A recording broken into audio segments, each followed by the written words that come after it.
When we started working with the homeless, we felt very strongly that God had said that we needed to be in this for the long haul. We didn't realise that more than 20 years later it would actually become a lifestyle rather than a 9-to-5 job. And you know, in all the years we've been doing this work, we've had the privilege of meeting so many people. The majority of them have quite chaotic lifestyles, and it's just a privilege to be able to be a part of those lives and to try and encourage them to make better choices and to see them, to finally see some of them actually step up and to become the people that we know God intends them to be. I was an alcoholic for over 20 years. I was living on the streets for 2.5 years, and then I met Steve and Irene at the van. Gave me something to eat, coffee, gave me encouragement, helped to perk me up. I got enrolled into a rehab program through Steve. Went through the program, came out to Africa, came back, started working at the life centre for the church. My life back then doesn't even enter my head anymore. It's like that person died a long time ago. I praise Jesus for that. Well, back 7 years ago, I was in a state. I was on methadone, heroin and drink. And there again, Steve and Irene stepped in to help us. Sort of showed us a different way forward, a different path sort of. 7 years on, we managed to turn his life around.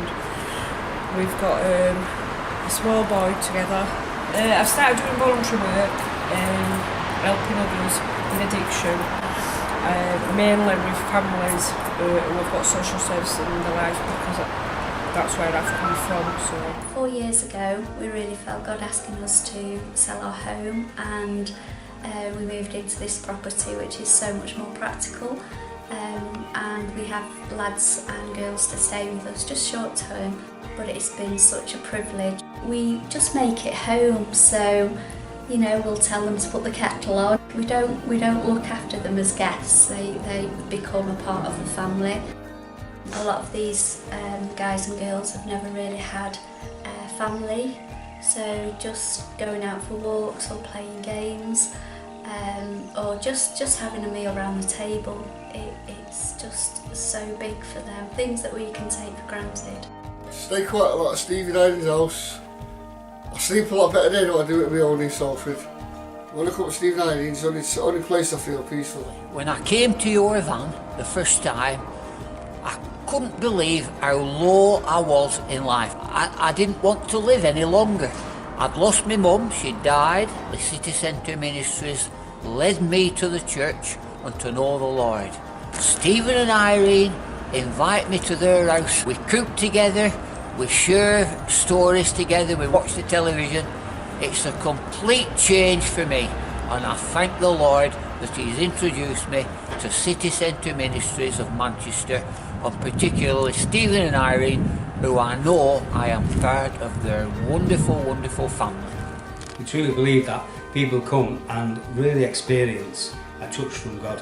We really believe that. We've always prayed that the people will feel God's presence when they come into the house. There's nothing special about this house, there's certainly nothing special about us, but people say straight away they feel at peace. And so just over 6 months ago, we were working with a guy who ended up with cancer and ended up at Christie's, and we started supporting him and his partner through this terrible illness. Christopher was diagnosed with cancer. There was tears, there was anger, but we came to know Jesus. For a long time they'd wanted to get married, and so we had a look and we thought, you know, City Centre Ministries could help them with this. So it was through Irene and Steve and Ashley we got married in Christie's.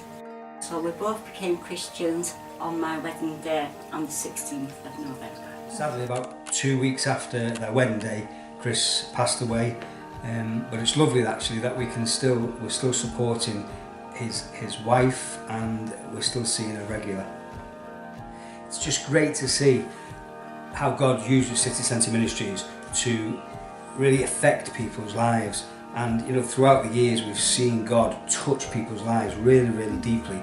You know, some come to know Jesus, and that's just what it's all about. But just to see a life start to change for the better is what keeps us going.